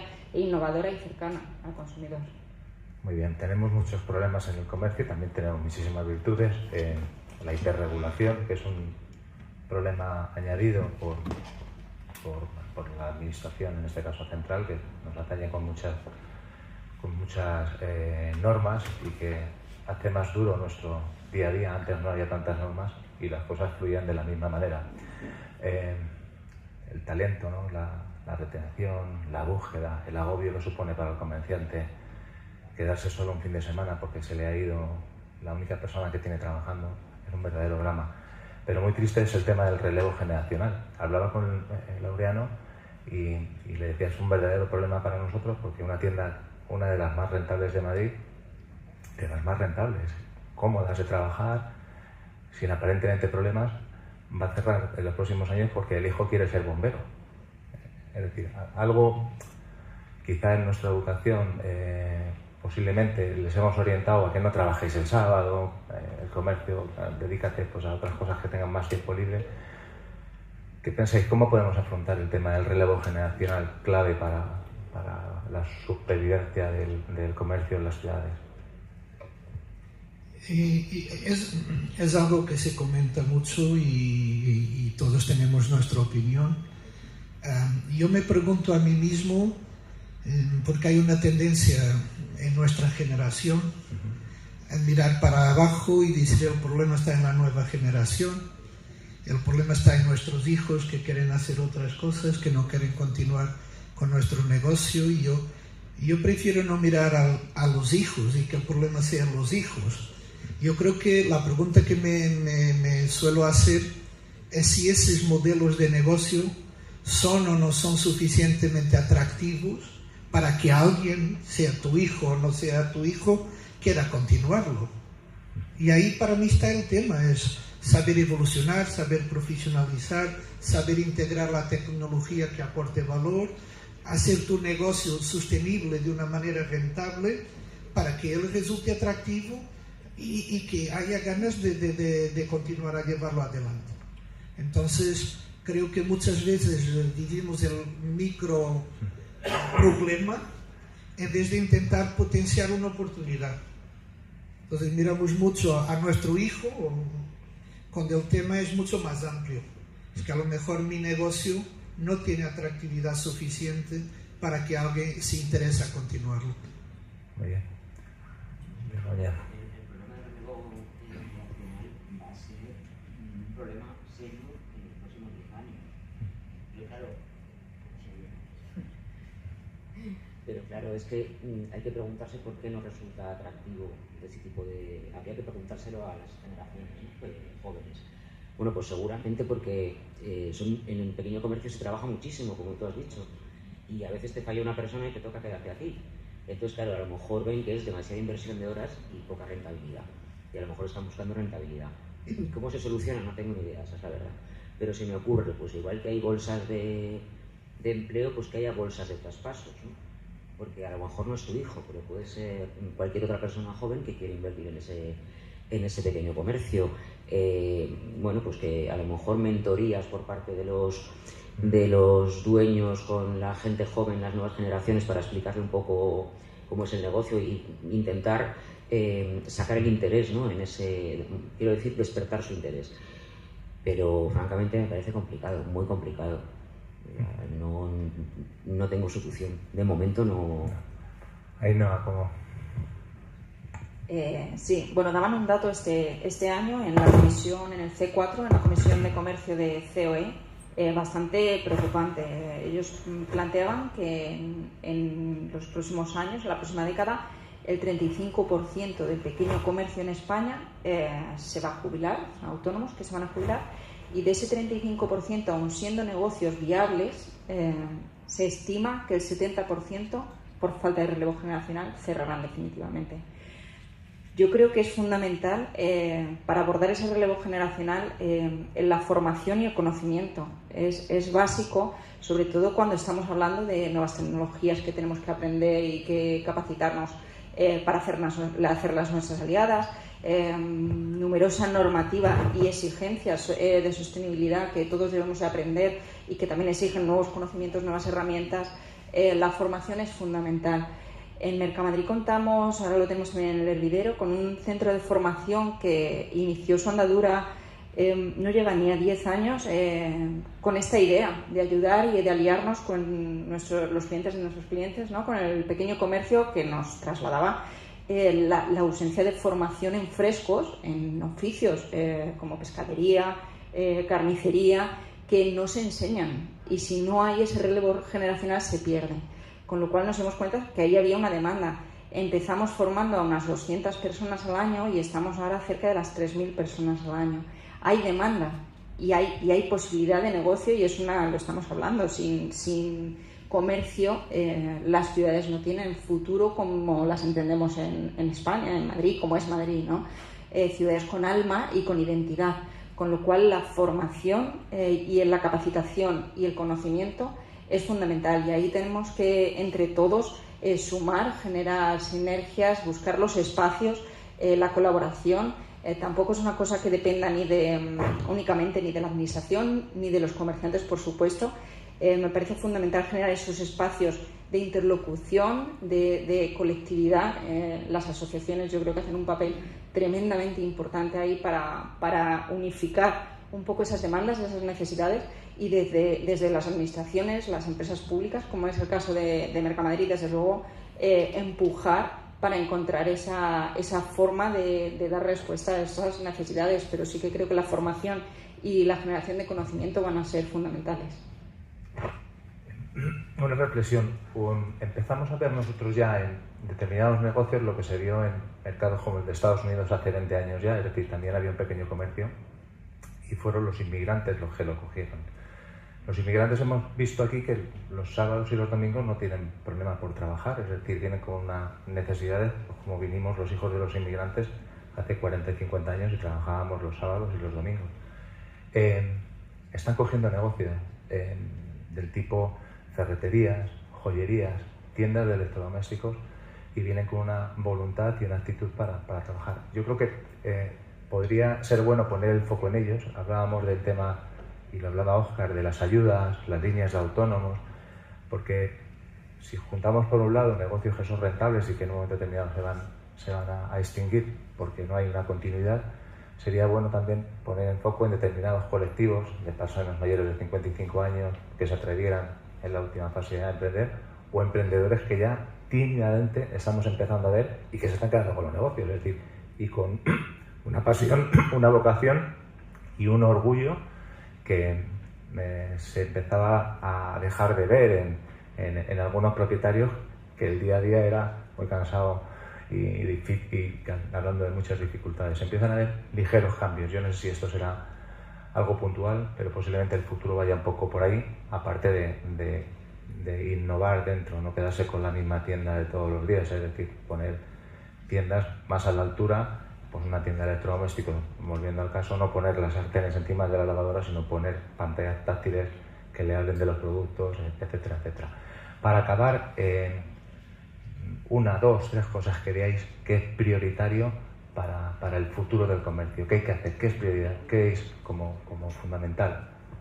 Pasaríamos, perdona, estaba el tema de la formación también, si queréis un poco... Yo estoy de acuerdo totalmente con Ainhoa, y desde la Asociación de Retail Española tenemos un acuerdo con el Ayuntamiento de Madrid. Tenemos reunión la próxima semana para debatirlo, porque estamos intentando formar jóvenes y nuevos emprendedores y que entiendan qué es esto del comercio, del retail, por qué pasa. Yo solo quería añadir un punto en la formación, que muchas veces pensamos que formar para el comercio es formar a vender. Cada vez más es formar a gestionar. Y hay que incorporar ese sentido de gestión, no para que sean especialistas en todo, pero por lo menos que tengan el criterio suficiente para ir transformando su comercio. De las prioridades, ¿no? Yo creo que la primera prioridad, y hablo del comercio y comercio local, es no querer ser como las grandes cadenas. O sea, la gran ventaja del comercio local es exactamente el poder ser diferente, el estar más cerca, el poder diferenciarse, el poder generar una confianza que otras cadenas no generan. Entonces pasa claramente por continuar a crear valor al cliente. Es fundamental que se críen y puedan surgir, que sean rentables los negocios. O sea, solo será transmisible a otras generaciones o lo que sea si son negocios rentables. Y es fundamental que aporten valor también a tu comunidad, a tu ciudad, que tenga un sentido. O sea, las ciudades son muy en base a lo que son los comercios. O sea, las calles sin vida, yo ahora he aparcado al fondo y venía viendo todo, conozco aquí el mercado Vallehermoso, cómo se ha transformado el mercado, lo que hay ahí dentro, la dinámica. Hoy consiguen operar en horarios mucho más amplios, con distintos modelos, no es solo la venta de la fruta, tienes bares, cafeterías, restaurantes, es un espacio agradable de estar y cría vida en la ciudad. Es el foro al final. Y Begoña, ¿qué piensas? Pues yo quería decir un par de cosas sobre esto. Primero, lo que has comentado de que hay inmigrantes que están tomando el relevo de muchos negocios, a mí me parece estupendo, pero en Madrid estamos muy mal acostumbrados a que estén siempre 24 horas, están allí. Porque yo cuando me voy fuera de Madrid me enfado cuando no está abierta una tienda. Pues no puede ser, es que estoy mal acostumbrada. Y entonces yo creo que esta gente también debería descansar, igual que lo debieron hacer nuestros padres y nuestros abuelos, ¿no? pero bueno, yo entiendo que también están en un momento en el que quieren luchar por algo y así se lo plantean, ¿no? Y luego, con respecto a lo que podemos hacer con respecto a la pregunta que habías planteado, estoy absolutamente de acuerdo en lo de la formación. Creo que es importante que la formación, como estaba diciendo antes Ainhoa, se enfoque en el pequeño comercio, en los trabajos específicos, porque muchas veces la educación se enfoca para las grandes empresas, gestión general de algo, ¿no? Pues a lo mejor es gestión de un pequeño comercio que es muy diferente a una gestión de una gran empresa. Bueno, por ejemplo eso, pero sobre todo la formación. Y insisto también en lo que he comentado antes, que al final la formación, entre comillas, formación no lectiva, que puede aportar una persona que va a traspasar un negocio, es sumamente importante para la nueva generación. Pero bueno, al final la conclusión es que lo que estaba diciendo Domingo, ¿no? Que un pequeño comercio da vida al barrio, da comunidad. Es fundamental que no se pierda porque entonces creo que vamos a desaparecer todos de alguna manera, ¿no? Porque el alma, que antes hemos hablado del alma, desaparece completamente en un barrio. Tal cual, y que es muy nuestro, que tenemos que ser plenamente conscientes de que cuando la gente viene, acogemos a turistas, es algo identitario, y cuando nosotros salimos nos damos cuenta del gran modelo comercial español que disfrutamos en nuestro país y que hay que ponerlo en valor, y eso es cosa de todos, y que tenemos que arrimar el hombro. Yo creo que lo más difícil lo tenemos, si tenemos el espíritu, los negocios, la actividad está clara. Ahora, como decía Laureano, hay que mirar al futuro y engancharse, no hay que tenerle miedo, porque en los peores momentos el comercio ha demostrado que es capaz. Con lo cual, bueno, pues sentirnos muy orgullosos de nuestro modelo comercial y apostar por él entre todos. Muy bien, haciendo ya una última reflexión. Es verdad que en formación nos hemos quedado un poco, no atrasados, pero clavados en el tiempo, porque ha habido mucha formación en temas digitales. Hemos dejado la atención al cliente, el cierre de ventas, el saludo, la bienvenida, la despedida, materias que han ido evolucionando. Volvemos al sector de los electrodomésticos, no podemos hablar solamente ya de las revoluciones de una lavadora, sino cómo y cuánto bien hace medioambientalmente ese producto, con ahorros de energía, agua, electricidad, cómo reciclamos. Todo eso es formación y yo creo que es necesaria. No sé si tenéis alguna cosa más. Por mi parte, daros las gracias y ya está. Muy bien, pues muchas gracias, Samuel, y muchas gracias por organizar estos diálogos. Ya en la preparación me di cuenta de que en este panel vamos a aprender mucho, y hoy, con lo que han contado Laureano y en el panel anterior, pues creo que es interesantísimo escuchar los ejemplos de 3 personas y de 3 comercios de Madrid que han sabido transformarse pues al ritmo de la ciudad, ¿no? Y sí que quería que en primer lugar nos contaseis un poco qué es Encurtidos Vallecas y Aperitivos Becky, y qué, cuéntanos. Bueno, soy Quique Martínez. Becky Aperitivos al final es una empresa que nace hace 60 años en el mercado de Villa de Vallecas. De ahí, cuando hay el relevo generacional, pues creamos Vallecas Encurte con una marca ya conocida, bombardardos y cohetes. Nos especializamos mucho en la elaboración de gildas y diferentes aperitivos, y bueno, a día de hoy pues ya está la 3ª generación empujando, y eso somos nosotros. Y Carlos, ¿qué nos cuentas de La Pajarita? Yo creo que el más antiguo de los que estáis aquí. Sí, muchas gracias. Bueno, yo soy el encantador esposo de la tataranieta del fundador de La Pajarita. La Pajarita es la bombonería más antigua de Madrid, fundada en 1852, y yo creo que podemos ser reconocidos por los creadores de algo muy típico de la ciudad, ¿no? Que es el caramelo de violeta. Muchas gracias. Y Julio, Pastelerías Mallorca y presidente de la Asociación de Comerciantes del barrio de Salamanca. Cuéntanos. Sí, muchas gracias y buenos días. Formo parte de la familia Moreno, tercera generación, que fundó Pastelería Mallorca en 1931.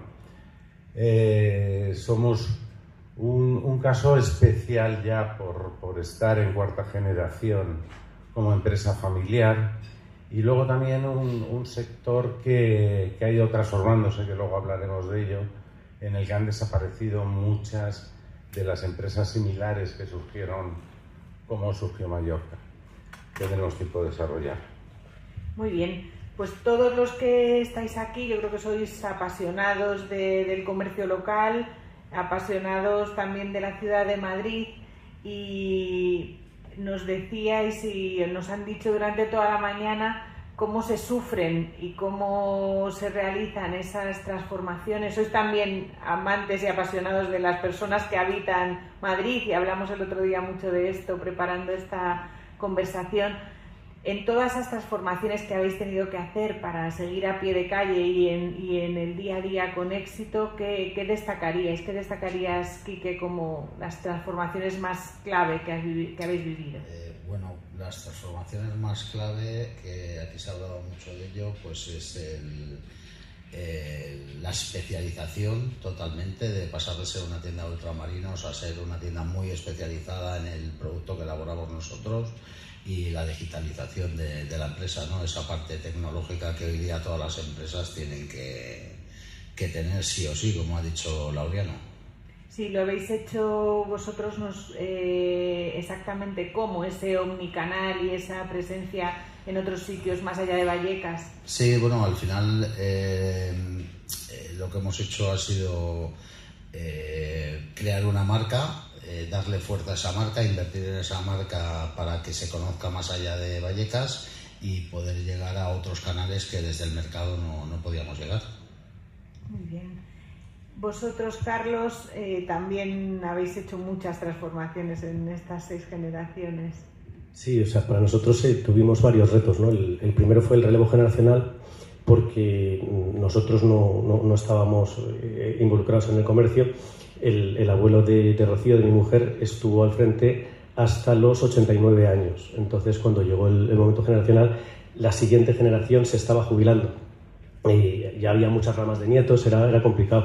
Entonces, lo primero fue un tema de reunificar en una sola familia lo que es la propiedad de un negocio, pues que ya con 6 generaciones, ¿no?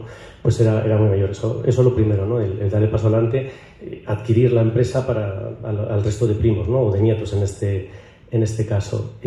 Luego, por otro lado, al heredar un negocio del siglo XIX gestionado por alguien tan mayor, venía con muchas prácticas que también era algo positivo, pero porque seguía dando ese sabor, ¿no? Pero, por ejemplo, las facturas se hacían a máquina de escribir, ¿no? Era una Remington 4 de 1941. Entonces, digitalización no es hacer una página web. Digitalización era meter tablets que te puedan capturar el dato, que puedas extraer, ¿no? Muchas cosas. Y luego, por otro lado, nosotros tenemos otra particularidad, que somos fabricantes. Y seguimos fabricando con las técnicas del siglo XIX, que creemos que eso es lo que nos hace diferentes, porque si intentamos competir con industrias que son todas intensivas en capital, vamos a perder, ¿no? Ya no como comerciante, sino como fabricante, te tienes que ir a premificar y a buscar ese nicho de lujo, ¿no? Entonces, en la digitalización lo que hemos hecho también mucho es capturar los datos, todos los datos, es decir, todo lo que no tenga que ver con la artesanía de fabricar, todo eso está digitalizado, que podemos utilizarlo y ser más eficientes, porque en la otra manera no lo somos, no podemos serlo, no tenemos las herramientas y de hecho no queremos serlo, ¿no? Esa sería la otra. Y por último, y sería también un consejo, porque es que ante lo que se ha dicho antes que nosotros, tengo muy poco que añadir, pero si somos conscientes que la sociedad se está yendo hacia el ocio, ¿no? Con el salto tecnológico estamos yendo hacia el ocio. La decisión de compra, de ir al comercio, ya se ha tomado, que vas a divertirte. Porque si lo que tienes es que comprarte la cacerola y es algo que no quieres hacer, la compras por Amazon.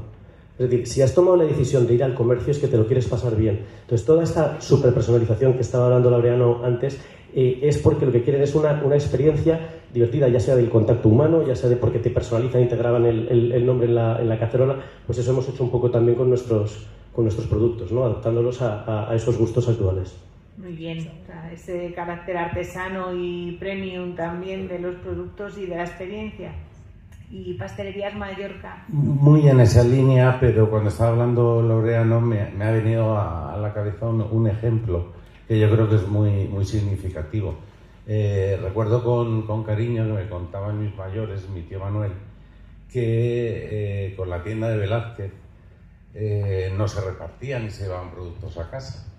Y entonces preparaba un tablero de los de madera que se llevaban antes, lo ponía unos paquetes ficticios y le decía al chico, a pasear por el barrio, que se fueran viendo los paquetes de Mallorca y de esa forma, anda, si te lo llevan a casa. O sea, un marketing impresionante, ¿no? Y entonces de aquellos entonces de cómo empezar, y fueron los encargos y fueron subiendo, pues a los medios que tenemos ahora a través de los Instagram y de todo, de lanzar un producto, de viralizarlo en cuestión de horas. Y entonces toda esa evolución es lo que ha habido que ir adaptando y teniéndolo. De aquel inicio a ir teniendo un 20% a lo mejor de encargos a domicilio, y ahora la venta online supone casi un 50% en nuestro caso, ¿no? Entonces, manteniendo siempre unos principios como hemos estado repitiendo todos, de servicio, de calidad, de no fallar al cliente, la atención, cuando hablamos de las personas, la importancia que tiene. Yo creo que todos podemos perdonar un pequeño fallo, que un día el horno ya está un cóctel un poco más de tiempo, pero una mala cara, una mala contestación nos hace no volver a un sitio, ¿no? Entonces es la suma de muchos pequeños detalles, y me ha venido la anécdota esa, que yo creo que es muy significativa de la evolución y de la adaptación que en todo momento hay que estar haciendo. Muchas gracias. Habéis hablado mucho de digitalización y de esa transformación. Se ha hablado esta mañana también de lo importante que es la ubicación. Y la ubicación, por un lado, es el sitio donde estamos para que pasen a tu tienda, y por otro lado es el hecho de estar en Madrid. Y a mí me gustaría que compartieseis con nosotros un poco cuáles son esas sinergias que vuestros comercios y vuestros negocios establecen con la ciudad de Madrid, con las personas que lo visitan, con ese aumento del turismo, con ese cambio tan rápido de generaciones, esas llamadas que tenéis que hacer desde las redes sociales. ¿Cuáles son esas sinergias y esos cambios que se producen en Madrid y en el comercio y que habéis crecido juntos? Bueno, en mi caso, nuestro comercio está dentro de un mercado municipal de Madrid, que bueno, al final los mercados de Madrid, como bien ha dicho antes Óscar y Laureano, pues es una de las redes más importantes de Europa, ¿no? De mercados, es un punto de encuentro para el barrio. Y bueno, el comerciante, al final, se me ocurre una comparación, el comercio de las ciudades, ¿no? Es la personalidad de las ciudades, y al final los comerciantes somos las abejas humanas, ¿no? Somos los que polinizamos la ciudad y los que le damos una personalidad propia a la ciudad. Es muy importante mantenerlo,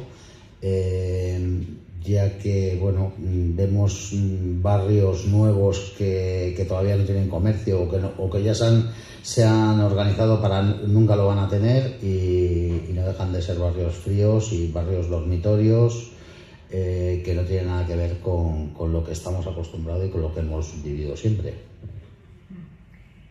Hablábamos estos días también que La Pajarita, por ejemplo, que habla de Madrid, ¿no? Es una cosa como indisociable. ¿Qué has visto tú? Sí, o sea, nosotros una de las cosas que decíamos es que la Pajarita ayuda a explicar Madrid, ¿no? Ayuda a entender Madrid. y nosotros nos vemos, ¿no?, pues como uno de los guardianes, ¿no?, de lo que es la artesanía y el hecho a mano en Madrid, ¿no? Y eso el madrileño lo aprecia y lo entiende, pero el turista que viene, pues incluso más, ¿no? Pongo muchas veces el ejemplo de cuando te vas de viaje y te vuelves, ¿no? Pues te compras el sombrero mexicano gigante, ¿no?, porque has estado en Tijuana, yo qué sé, y todo el viaje guardándolo, tal, llegas a casa con el sombrero mexicano y dices, ¿qué hago yo con esto?, ¿no? Pues porque te ha gustado, porque te quieres llevar una parte de esa cultura y de esa vivencia. Entonces la sinergia con el turista, en nuestro caso somos muy transversales, porque tenemos desde el turista de alto impacto, que busca esa calidad y esa primificación, a el turista que viene por recuerdo de cuando su padre viajaba a Madrid por trabajo, ¿no?, que llevaba una caja de caramelos de vuelta. Y lo único que hay que tener mucho cuidado es en no convertir tu negocio en algo enfocado al turista, porque y se ha mencionado, creo que en la mesa anterior, ¿no?, te conviertes en un theme park, ¿no?, en Disney, estás disneyficando, ¿no? Y eso hay que tener mucho cuidado, ¿no?, que al final el comercio es local y te soporta el local, ¿no? Y fenomenal tener los turistas que te pueden, ¿no?, aumentar la gama, pero eso no olvidarlo, y tener mucho cuidado también con las redes sociales del storytelling. Hay que ser auténtico, es decir, no nos inventemos cosas, digamos las cosas como son, ¿no?, porque eso puede tener ese riesgo, y el turista lo va a notar, ¿no?, al final se va a sentir engañado. Muy bien. Muchas gracias, Julio. Madrid, yo creo que es una ciudad privilegiada en muchos sentidos y muchas cosas. Pero primero, pues, Madrid es que hay gente para todo. Hay fútbol, se llena, hay toros, se llena, hay conciertos, se llena. O sea, hay gente para todo. Nosotros tenemos la suerte que formamos parte de mucho de los recuerdos de muchas familias, de muchas personas, porque hemos participado, pues, en un cumpleaños, en la cena de Navidad, en un regalo que se repite y se repite, y forma parte de esas familias. Después, hablando de que es privilegiada, y ahora como presidente del comercio del barrio Salamanca, os comento una anécdota. Yo, cuando voy a hablar del barrio Salamanca, que se puede trasladar también un poco a Madrid, pero en concreto el barrio Salamanca, digo que es el mejor centro comercial al aire libre del mundo. ¿Por qué? Porque reúne primero unas calles preciosas, unos locales estupendos, pero el clima que tenemos es maravilloso, invita a pasear por las calles, la seguridad que tenemos en esta ciudad, que se den todos los componentes. No hay otro sitio como esto. Y Madrid invita a vivir la calle. No quiero hablar mal de centros comerciales, pero nosotros hemos dejado, porque el madrileño y el turista le apetece ir por las calles y haciéndolo. Para nosotros, hablaba de la venta online, pero la experiencia en tienda es fundamental. Intentamos cuidar mucho el producto artesano que elaboramos, terminándolo en las tiendas, pero al tener una distribución por distintos puntos de Madrid, te hace que te puedan conocer el producto, que prueben el producto en la comida a la hora del trabajo y luego se compre para la familia. Sí, me parecía muy interesante cuando habéis dicho que también hay que aferrarse a los locales, ¿no?, y no solo perdernos a veces en el turismo de Madrid. Y decías un día eso, como que no se puede permitir equivocarse cuando llega a la cena de no sé cuántas miles de familias, dijiste la cena de Navidad, que eso sí que se me quedó en la cabeza como muy simbólico. Tenemos un producto que no podemos decir, ay, perdone, que hoy no me he dado tiempo, mañana lo tiene. Servimos 2.500, 2.600 pedidos el día de Navidad. Es decir, que hay muchas familias que dependen de la puntualidad, de que todo llegue perfecto, y es una gran responsabilidad y una gran satisfacción año tras año hacerlo. Sí, luego creo también en esa libertad de horarios y libertad de comercio que había en Madrid, ahí habéis tenido que tomar opciones. Hemos comentado cosas de esas. Tenemos que recordar que que el liberar los horarios que lo hizo Esperanza Aguirre no hace tanto tiempo, y hasta ese momento a nosotros nos afectó mucho porque los domingos abríamos las pastelerías VIP y poco más, ¿no? Y entonces ese supuso un cambio de abrir las posibilidades a que todo el comercio en todas las líneas se abriera, y poco a poco fue ocurriendo. Empezaron grandes superficies, después se fue haciendo y creó un ecosistema distinto, ¿no? A la vez de esto también recuerdo que el otro día comentábamos que hace no tanto pocos éramos los que llevábamos comida a domicilio. Ya, los restaurantes no lo hacían, ahora no hay restaurante que no lo lleve, ¿no? Entonces ha sido la capacidad de que, cambiando todo, porque yo soy partidario de la máxima libertad, de la flexibilidad, luego que cada uno se organice y la utilice, pues el ir adaptándose a cada momento. Y lo que decías de los horarios, tenemos que pensar, que lo decía Carlos, que es el ocio cuando vas a los locales. Pero tenemos que pensar que nuestros equipos tienen que conciliar y ir buscando la forma de que eso tenga un valor y que nos permita retener talento. Entonces creo que se han empezado a dar pasos. Nosotros en concreto comentamos antes en la tertulia, antes de empezar, que hemos tomado algunas medidas exclusivamente para que concilien nuestros equipos, que la familia mayor que descanse los domingos por la tarde. Pero en la hostelería tiene que ocurrir, porque los problemas que hay para captar a talento que pueda atendernos en el bar,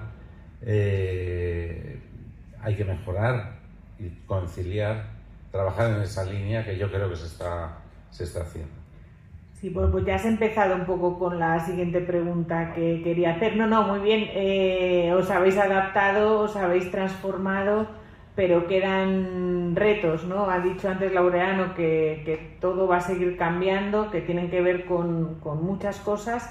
¿Y vosotros qué destacaríais o cuáles son los retos que tenéis en mente y en la cabeza en este momento?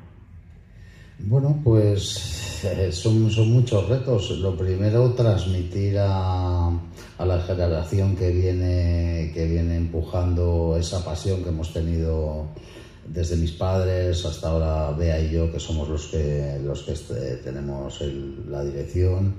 Creo que para mí es lo más importante, porque habiendo pasión, habiendo amor por lo que se hace, pues todo es mucho más fácil. Y sobre todo irse adaptando a lo que va viniendo, que es lo que hemos estado haciendo hasta ahora. O sea, no desaparecer en las modernizaciones, sino ir por delante y estar en ellas. Ese es el mayor reto para que la empresa se siga transmitiendo generación tras generación. Carlos. Sí, yo aquí volvería al tema de lo que es el relevo generacional, ¿no? Pero es que el relevo generacional hay que entenderlo como una cosa mucho más amplia, ¿no? Pensamos en la propiedad. No es solo eso, el relevo generacional es del público también, ¿no? Se te está cambiando el público o se te está muriendo el público. Entonces, a lo mejor tienes que ser capaz, ¿no?, de entender a ese nuevo público. Y, o sea, yo, por ejemplo, temo mucho, si llego a mayor, ¿no?, más mayor, de estar desconectado de lo que demanda la sociedad y seguir ofreciendo un producto que no se adapta. Entonces ahí tienes que asesorarte y seguir atento a ese relevo generacional del público, ¿no? Pero es que también es el relevo generacional de los empleados, porque estabas mencionando justo ahora de la conciliación. Nosotros el discurso que hacíamos para contratar son mayormente chicas, ¿no?, de dependientas, que hablábamos, es que la última responsable de tienda que hubo aquí entró con 14 años y hasta que se jubiló y tal, y el último maestro caramelero hizo la mili, entró en la pajarita y hasta que se jubiló y tal, y se les abrían las carnes, ¿no? Yo no quiero eso, ¿no? Porque esa predicción o esa estabilidad que era un valor para nosotros, ahora no lo es, ¿no? Y prefieren tener horarios o incluso mini jobs, ¿no?, en distintos, y lo digo no que les obliga al sector, sino que también te lo piden, de preferir tener esa variedad, tener esa oportunidad. O creíamos que los fines de semana Hablo para el público joven, evidentemente, que librar el fin de semana era un valor añadido y no lo es, porque a lo mejor esta persona tiene un novio que libra los martes y miércoles, ¿no? Entonces es la hiperpersonalización que mencionaba Laureano antes, también para el empleado, ¿no? Pues sí, muchos cambios. Yo no he hablado de relevo generacional. Nosotros la cuarta generación, me gusta decir que somos una empresa de 95 años, pero con el corazón y la cabeza de 30 y tantos, que son los que tiene la cuarta generación. Por supuesto estar activos para poder adaptarte a cuáles son las necesidades que va teniendo la sociedad, que se vaya rejuveneciendo tu target de cliente, pero también adelantándote a poderles ofrecer lo que la sociedad va demandando. Y después, hablando de los equipos, por puntualizar un poco más, todo tiene que tener el alma que se hablaba al principio. Los equipos, y yo llevo toda mi vida dejando equipos, tienes que generar unas ganas de atender al cliente. Nosotros en Mallorca somos muy exigentes, pero lo hacemos de una forma en la que las tiendas compiten. Hacemos muchísimas evaluaciones y análisis del producto, de cómo ha llegado el encargo a la casa, si ha tenido retraso, cómo era la presentación, si ha sufrido, y eso tiene unas puntuaciones que después están compitiendo las tiendas. El tiempo que te han tardado en atender a una mesa, y hay esa sana competencia, mucha formación, y empezamos este otoño con un tema de un mecanismo para dirigir los equipos a buscar la excelencia, ¿no? Siempre vamos dando un giro, y eso genera un espíritu que intentamos que se note, que el cliente cuando llega a la tienda se encuentre con eso. Muy bien. Pues vamos a ir terminando. No sé, os dejo la oportunidad de si queréis decir algo más, alguno, o cerramos aquí, algo que se haya quedado. Por mi parte, está bien así, muy bien. Bueno, Julio quiere decir algo. Que cuando comentabais lo de la falta del relevo generacional, pues es verdad, ¿no? Entonces hay que buscar, yo creo, el alma, vuelvo a ello, que tienes que transmitir, para que ahí se vea qué es lo necesario, cuáles son los puntos que se ha tenido en valor, a lo mejor las generaciones anteriores, para hacerlo. Y luego no todo el mundo vale, o sea que también hay que tener suerte en este punto. Gracias. Bueno, pues muchas gracias, de verdad, yo creo que sois un ejemplo, y también pues muchas gracias por mantener ese alma del comercio local que tanto necesita la ciudad y necesitamos todos. Muchas gracias a los integrantes de este segundo panel también, porque creo que son tres casos de éxito que nos pueden también, nos inspiran y nos permiten comprender mucho mejor pues cómo el comercio local puede reconfigurarse e irse adaptando con el tiempo e ir consiguiendo ese deseo que todos tenemos de seguir formando parte de la ciudad y pues seguir construyendo ciudad con alma, que como titulábamos en esta jornada. Hemos concluido. Mi agradecimiento a todos los presentes, a todos los que habéis participado de una u otra forma, y solo me queda invitaros a un café para podernos conocer un poco más. Esta parte es muy importante, el tener esta ocasión de congeniar y de hacer relaciones. El café lo va a servir alguien que es competencia de Julio, que es una empresa. Nosotros somos una empresa, una oficina de ayuntamiento que acompañamos a empresas extranjeras que llegan a Madrid, les ayudamos a implantarse a Madrid. Creemos que toda la inversión extranjera de cualquier tipo es buena para la ciudad, y somos una ciudad de acogida. Y Maison Kayser fue una de las empresas que se aproximó a nosotros en su día, y les ayudamos a iniciarse aquí en Madrid, y han tenido éxito, con lo cual yo creo que, bueno, pues que es también un ejemplo de cómo pues podemos entre todos hacer más plural el comercio y la vida local de esta ciudad. Muchas gracias.